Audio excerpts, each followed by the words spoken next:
Americans appear to have a negative view of President Trump's job performance so far. A recent NBC News Decision Desk poll finds Trump's overall approval rating is at 43%. That's similar to his standing in June. When it comes to economic issues, only 39% support his handling of inflation. 59% disapprove of the tariffs and trade negotiations. But on the issue of immigration, 47% approve of the president's handling of border security. When asked if they support deportation efforts, though, only 43% said yes. That same poll also finds a majority of Americans want a nonpartisan commission to create their congressional maps. Only 18% of people surveyed say they want lawmakers to draw borders for the seats in the U.S. House of Representatives. This issue has rare bipartisan support, with 76% of Republicans and 92% of Democrats wanting a nonpartisan commission in charge. It comes, of course, as Republican lawmakers in Texas have just approved new maps in an effort to gain more seats in the House, setting off a battle for other states to do the same. Only a handful of states have their redistricting done by independent commissions. Joining us now to break down these numbers, NBC News national politics reporter Bridget Bowman, who was up a little bit late last night watching the Bills, but hey, at least you were up for a win. Talk to us a little bit about what we are seeing in these numbers. I think the economic numbers are the ones that are most shocking to me, especially because the president has long enjoyed support on this issue, but it seems like now that people are seeing what he puts into practice, they're at least waffling on how confident they are. Yeah, that's right. And the president himself has said he won in part because of the issue of the high cost of living because of inflation. And these high negative marks that we see on inflation, on trade and tariffs is a real warning sign for President Trump. We do see in this poll as well, the economy continues to be a top issue for Americans. Next is threats to democracy and healthcare, but economy is still the number one. And when we also asked folks, what is the top economic issue for you?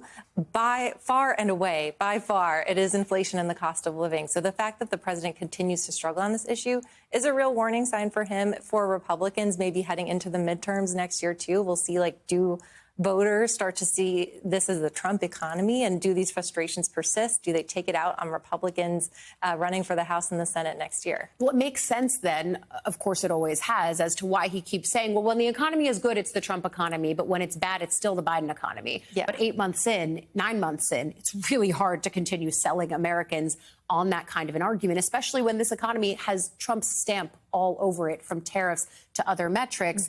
I think the other thing that was surprising when I read this poll, but it also starts to bear out the theory that you and I talked with strategists about, which is what is the actual impact of the immigration policies that Trump is putting out? Because they keep saying it's a political winner for us, but in practice, it might not actually be that.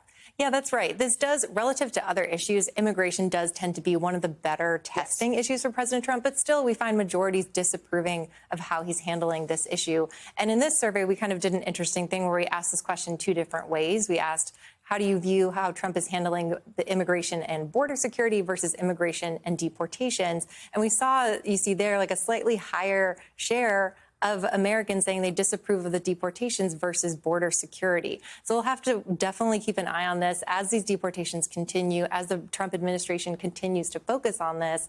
Do Americans say, actually, hey, we don't like what is going on right now? And then what is the political price for that, too, moving forward? Well, it's the question between promises, because he did promise stricter border security. And that is the thing that even in this poll, Americans are saying, yeah, that actually sounds good. And then practice, which they're saying, what about the actual deportation efforts, which by and large don't seem to have focused on the worst of the worst, the criminals that they promised to deport.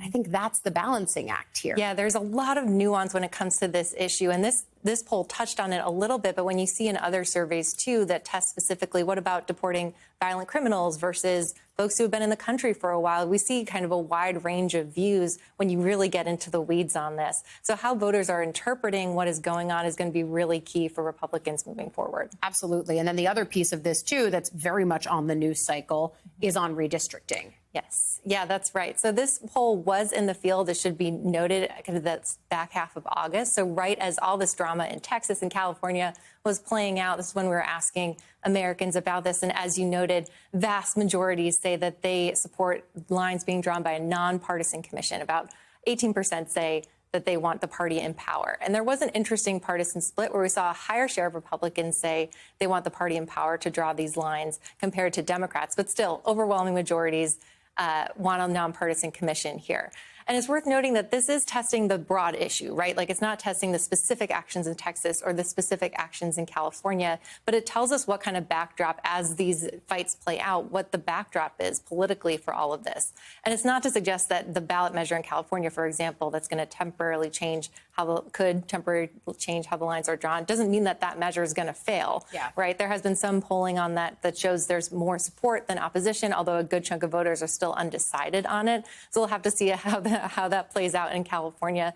But even in this poll, Americans in Texas and California still support a nonpartisan commission over the party in power. I think that's really important for when we look at what's next after November. Yes. And the fact that a lot of these states do have independent commissions already, New York, California, for example, and now they're being forced to kind of go back around those because of what's happening in places like Texas. I also thought that this poll had some really interesting things in it around the gender divide. For example, young men who backed Trump said that having children was their #1 hallmark of what success is. And that's contrasted with young women who voted for Harris, who said that having children is the last metric for success. I mean, it really shows this fascinating thing happening with young people by gender that we've continued to track since the election. You and I have talked a lot about it, and I think it's something we'll continue to talk about, too.